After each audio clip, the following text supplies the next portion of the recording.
gang is here. Hey, fiends. It's baseball time again. Well, I've got a baseball horror yarn that will drive you batty. So, creep into the crypt of terror. Settle down on that sack, and your crypt keeper will pitch you the blood-curdling, spine-tingling, fearful fungal fable I call Foul Play. It is midnight, the eve of opening day. Central City's Bush League ballpark lies in darkness. There is a smell of freshly painted seats and rails, and hot dog stands hanging in the cool night air. The championship pennant sags limply from the new whitened flagpole in the outfield, lifting sadly now and then to flap in the soft breeze that sweeps in and across the silent, deserted grandstands. But down on the green playing field, illuminated by the cold moonlight, are figures in baseball uniforms, each in its position, waiting for the words. Play ball. What goes on, you ask? Why, this midnight game in the moonlit Central City ballpark. Come back with me to last season, to the final days of this Bush League pennant race, to a brisk September afternoon. Dry-browned leaves, chased by a fall wind that carried a preview of winter with its chill, tumbled across by Bayville's ballpark as Central City's star pitcher strode to the plate. Come on, Herbie. Let's get some run insurance. Get on base, Herbie boy. It was the playoff game between Central City and Bayville. The two teams had ended the season tied for first place, and this game would decide the pennant winner. Visiting Central City was leading their Bayville hosts by one precious run in the first of the ninth. There were two out as Herbie Satin came to bat. Let's go, Herbie! Easy out, boys. And we got our power coming up last of the ninth. Put it in here, boy. Down the alley.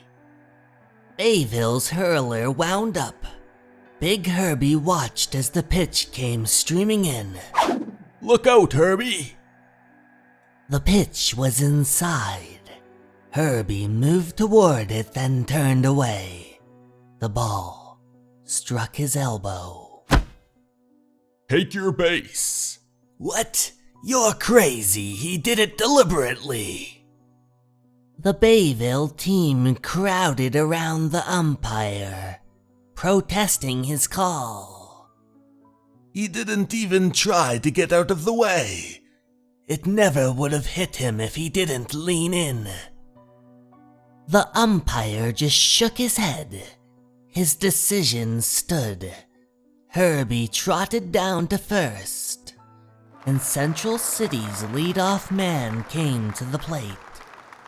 Okay, boys. It's 2 down. We'll get him out. Burn him in, Philly boy!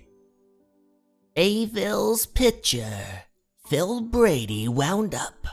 Suddenly, Herbie, on first, did something strange for a big hulking guy. He made a break for second base. Philly, he's stealing. Right here, Philly. Herbie, you crazy fool! Phil spun around and let go. Jerry Deegan, Bayville's second baseman and star player, league leader in hits and home runs, was covering. The peg was way ahead of Herbie. but Herbie came in sliding spikes high. And you're out! Jerry, watch out! Jerry Deegan went down as the spikes slashed into his calf, and he felt their burning metal sharpness. His teammates were running now. Jerry, are you hurt? You okay, Jerry? That was a cheap trick, Sutton. Jerry got to his feet. He looked down at his torn sweat socks and the tiny trickle of scarlet oozing from the spike wound. I'm okay. It's only a scratch. Sorry, Deegan. You did that on purpose, Satin. The big Central City pitcher smirked. It's all in the game, chum. If Finn Deegan dropped the ball, I'd be safe. You are beat by a mile, and you knew it, Satin. The umpires called play ball, and the game resumed. Central City, still leading by 1 run, took to the field. Central's first base coach walked Satin to the mound. I didn't give you no steal sign, Satin. What was the idea there? My idea, Eddie. Don't worry about it. The pennant's as good as ours. In Bayville's dugout, Doc White cleaned Deegan's spike wound and taped it. Is he okay, Doc? Will he be able to bat? Sure, just a slight cut. Okay, Bayville, let's get a batter out here. Now, it was the last of the 9th. A home run would tie the game for Bayville, and with 1 on, it would mean victory in the pennant. And Jerry Deegan was due to bat 4th. The first batter strode to the plate. Get on, Al. Just get on. Jerry'll put one into the stands. Yeah, boy. I feel it. But Al grounded sadly too short. 1 out. The second batter moved into the box. Wait him out, Bill. He's tiring. Smatter, Jerry. Nothing. But Bill popped out to the right. 2 out. The third batter stepped into the batter's box. Come on, Melvin. Let's tag one, Mel. You don't look so good, Jerry. I'm okay. Hulking Satin worked, pumped, delivered. Mel swung at the first pitch, lining it up to the deep left. It's good for 2, Mel. Get legs, Mel. Slide, Mel. The crowd roared. Mel pulled up at second.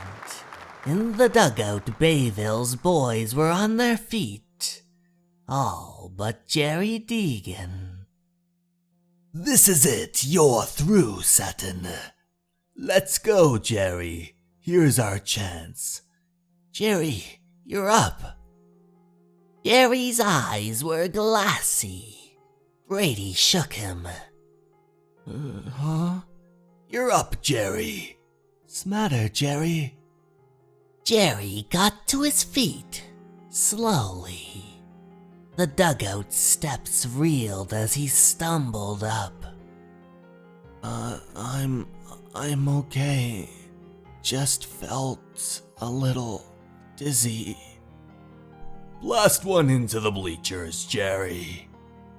Jerry moved to the bat rack, slowly, painfully.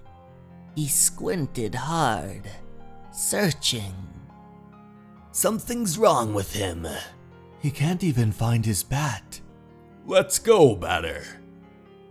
Finally, finding his favorite wood, Jerry moved into the batter's box. he stared out at Satin, who was pumping, delivering. Strike one!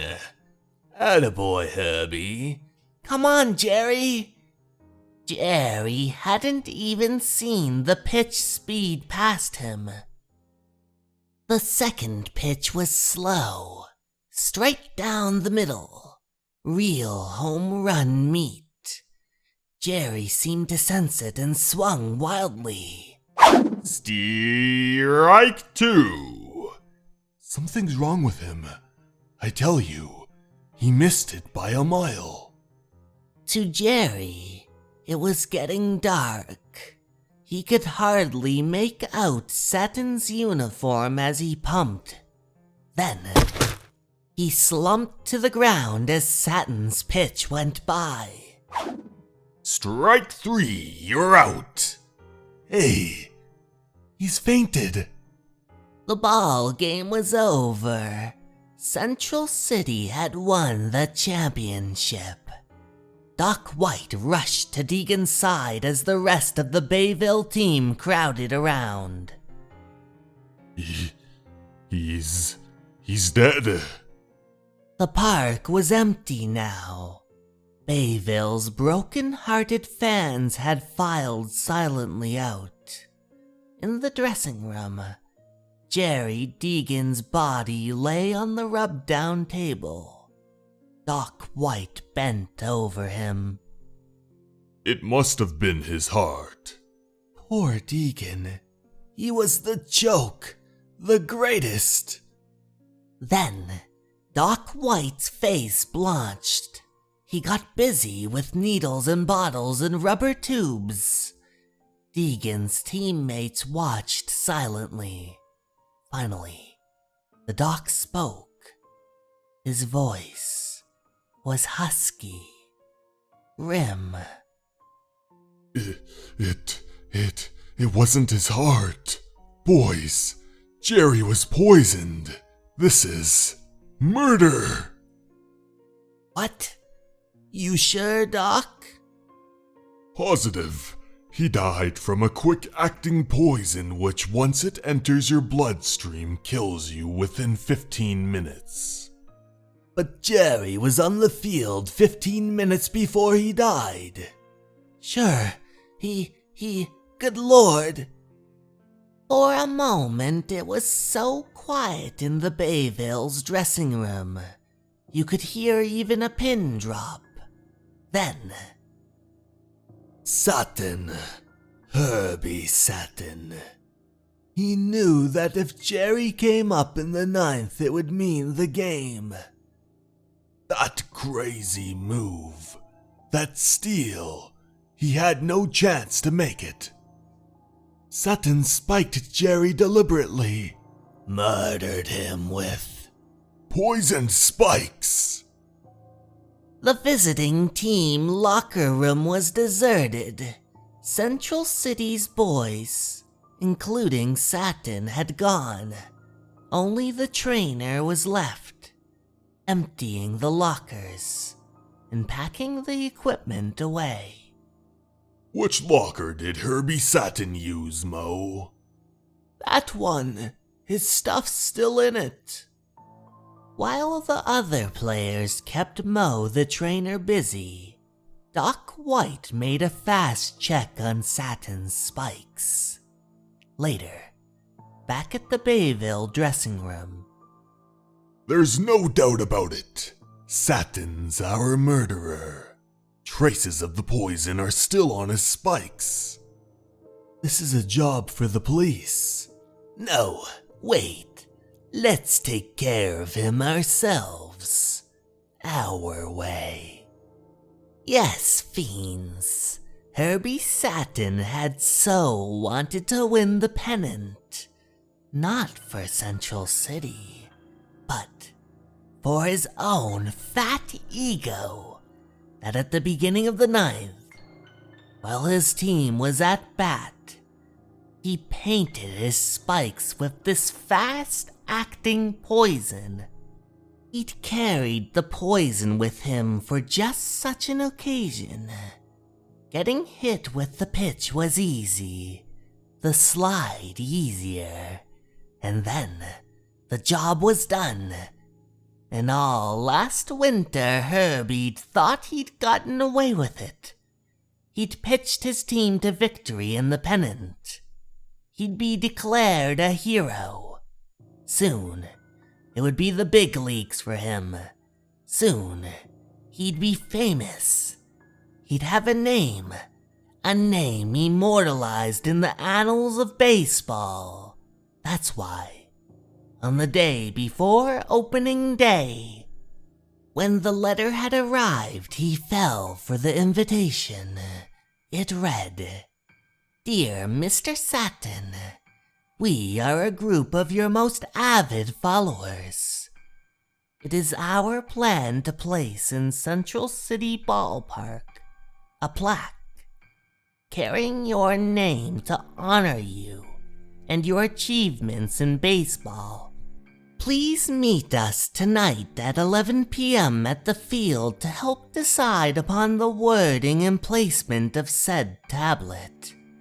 The Herbert Satin Commemoration Committee." Herbie went. Why not?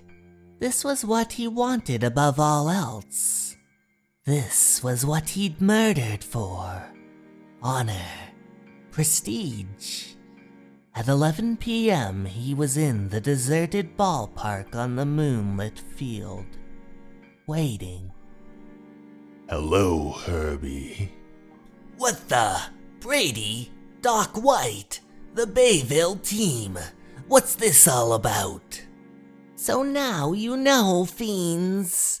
Now you know why there is a ball game being played in moonlight at midnight in the deserted Central City Ballpark. Look closely. See this strange baseball game. See the long strings of pulpy intestines that mark the baselines. See the 2 lungs in the liver that indicate the bases. And the heart that is the home plate. See Doc White bend and whisk the heart with the mangy scalp yelling. Play ball. Batter up. Let's go, Philly boy. Pitch it in. See the batter come to the plate, swinging the legs, the arms, then throwing all but one away, and standing in the box waiting for the pitcher to hurl the head into him. See the catcher with the torso strapped on as a chest protector. The infielders with their hand mitts, the stomach rosin bag, and all the other pieces of equipment that once was Central City's star pitcher, Herbie Satin. And in the morning, watch the faces of the fans as they pack the park and see the green grass now stained red. And see the hastily substituted pitcher step to the rubber and stare down at the stone plaque. Embedded there with the engraved words memorializing the gory remains buried beneath the pitcher's mound. Good Lord, the audience calls. So, that's my Yelp yarn for this issue, kiddies. Herbie the pitcher went to pieces that night and was taken out. Out of existence, that is. The plaque turned out to be his gravestone, and the pitcher's mound his grave. Oh, by the way, next time you go to Central City play, be careful where you sit. That night, one of Bayville's boys hit a homer into the stands. They never found the... Oh, bye now. We'll all see you next time in my Meg. Hails from the crypt.